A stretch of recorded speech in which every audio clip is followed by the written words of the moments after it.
Et voici que l'eau potable coule à flot au village Mvengetroa.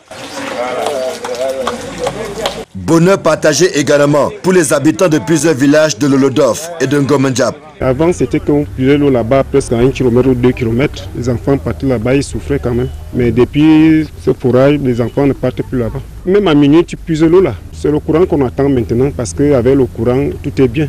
Nous sommes en présence de l'un des projets connexes réalisés dans le cadre de la construction de la route Olama-Bigambo, longue de 106 km. Nous avions au départ une soixantaine de projets qui étaient prévus. À ce jour, nous venons de réceptionner 42 projets. Nous concrétisons ici une politique du gouvernement, une politique constante qui veut que désormais, lorsque la route passe, qu'elle charrie avec elle un ensemble d'infrastructures de développement.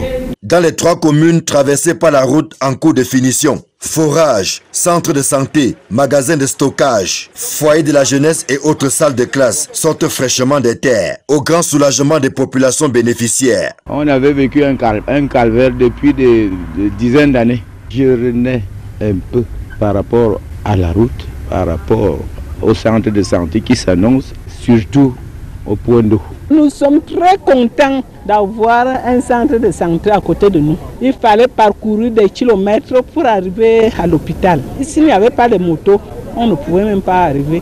Peut-être quelqu'un peut mourir en route. Je n'avais pas ces bâtiments et avec la venue du Covid-19, je crois que nos élèves seront tout à fait à l'aise. Et nous sommes vraiment satisfaits parce que les travaux ont été bien effectués.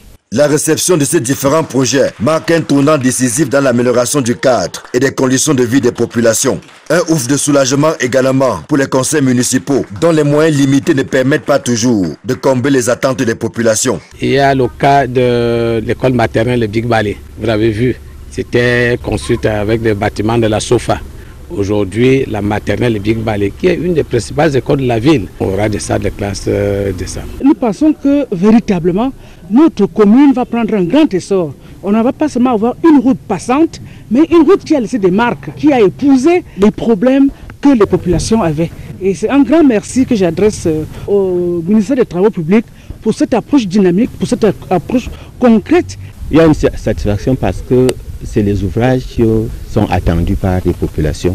C'est des ouvrages que le maire aurait pu réaliser, mais par le manque de moyens, nous avons eu un ouf de soulagement. Nous disons merci au gouvernement de la République. Voici plusieurs années que le ministère des Travaux publics a fait le choix d'accompagner la route avec la réalisation des infrastructures socio-économiques. Un pari osé qui porte des fruits. C'est devenu systématique dans tous les projets routiers que, au-delà de la route elle-même, que les populations ressentent les effets à travers la construction des écoles, à travers la construction des points d'eau, à travers la construction des cases communautaires, des foyers des jeunes, des centres de santé également, qui permettent aux populations de tirer le meilleur bénéfice. Et j'allais oublier un point important, les hangars de stockage, qui permettent d'éviter le coxage. Reste à équiper certaines de ces infrastructures afin que les populations bénéficiaires ressentent effectivement leurs bienfaits.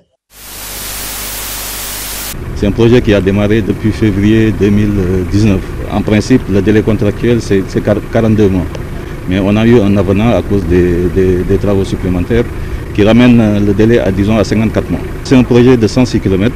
Donc actuellement, le pourcentage d'avancement des travaux, c'est de 85%, pour un délai consommé d'environ 76%. Donc actuellement, si vous pouvez le remarquer, ça roule jusqu'à Bigambo. Donc la couche de base en GV est arrivée jusqu'à Bigambo. Donc à part quelques sauts qu'on a notés au PK 70 sur à peu près 2 à 3 km, sinon sur tout le tronçon, actuellement ça circule. Sur ce projet, on avait donc environ 280 dallos. Actuellement, il reste à peu près une dizaine de dallos à faire dans la traversée de l'Olodov. On a eu deux ponts, dont celui-là, que vous voyez.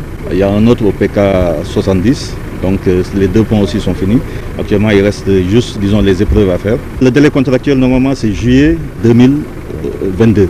Mais vous voyez qu'on est largement en avance par rapport, disons, au délai contractuel. On compte livrer effectivement le projet avant le délai contractuel.